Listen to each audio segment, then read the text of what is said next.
I have 4. I've encountered 4. So that Google Sites, that was one where somebody had uploaded their PDFs of their publications, so like academic, like scientific journal publications, onto their Google website, and it actually blocks Google Sites. It's blacklisted. The other 4th one, and I think YouTube knows, at least like the organization, like the company YouTube, is YouTube sharing links. So if you've ever been on YouTube and you've wanted to share a video, YouTube provides a URL that is different than the actual URL for the video. It's like youtube.be. The .be stands for blacklist element. So YouTube share links, I accidentally put that in instead of the like home URL for a video or a set of videos one time. And it was like, it's blacklisted. I was like, but I put YouTube on here before, so I'm confused. It's particular formatting of the links to YouTube that are blacklisted. So there's actually 4. So those are my experience with blacklisted publications. I've also, due to extreme quantities, so 1,000+ instances of misconduct, specifically mistreatment of minors, also known as child abuse, discrimination, harassment, and misinformation about article subjects. I have a list of should be. So these are articles. I have a list. And I'm going to go through, these are articles that I've encountered on numerous occasions that publish lies. And so this is like my should be, but they're not. So I have to be very careful on which ones I put up. And if I do put these references on Wikipedia and they're not already blacklisted, sometimes this information should be documented because it's so vile and so soulless and so heartless. It's a way of sticking it to them, because then when they get blacklisted and it's blackacting and their references have to be removed from the article because they're unreliable, but they're not dubbed unreliable at the time. It's an after effect. It's a disqualification. In sports, it would be a stripping of a medal. And sometimes the most satisfying way of dealing with these is put it on Wikipedia now so that we can publicly document the stripping of these publications of their supposedly reliable references. So that's why sometimes I include these on my Wikipedia writing, is sometimes they don't lie. It's not all the time. But when they do, if it's really bad enough, it should be documented so we can document, if it eventually gets addressed, we should document the stripping and disqualification of their articles because of their own misconduct.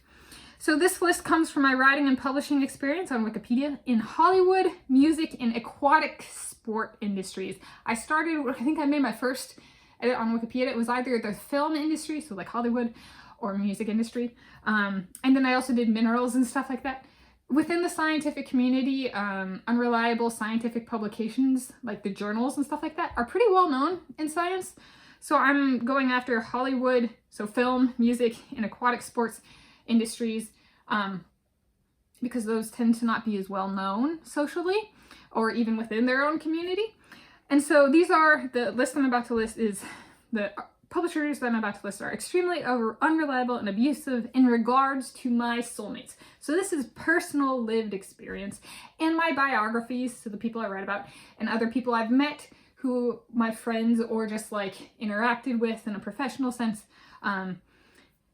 Like I had a supervisor who was in People magazine on their most beautiful 100 list, and the misinformation they published about the scientist was insane. Maybe the writers were clinically insane. That's entirely reasonable based on kind of like what they write. Okay, so here's the list. ESPN, People magazine, Parade magazine, the Oprah Winfrey Network. That's one I encountered with my writing and publishing in the music industry. I don't really know outside of that industry. Well, and in film a little bit too.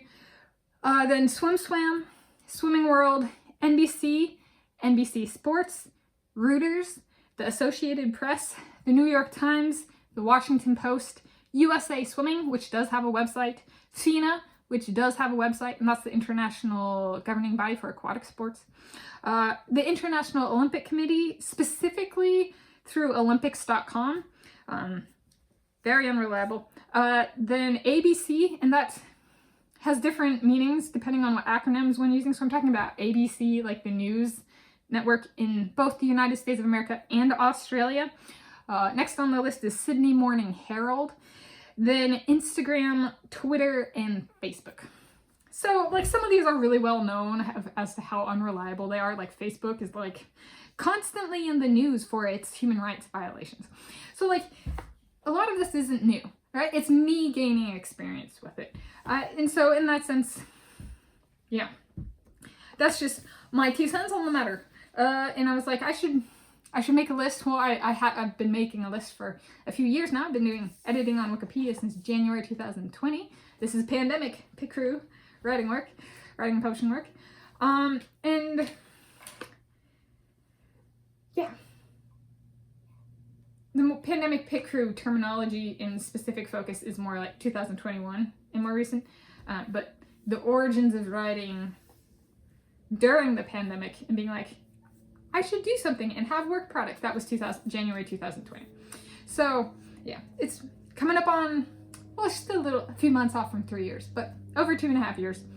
So that's my experience with an understanding of deprecated and blacklisted references on Wikipedia. So this is all about kind of this is Wikipedia specific. So this video will go in my Wikipedia specific playlist.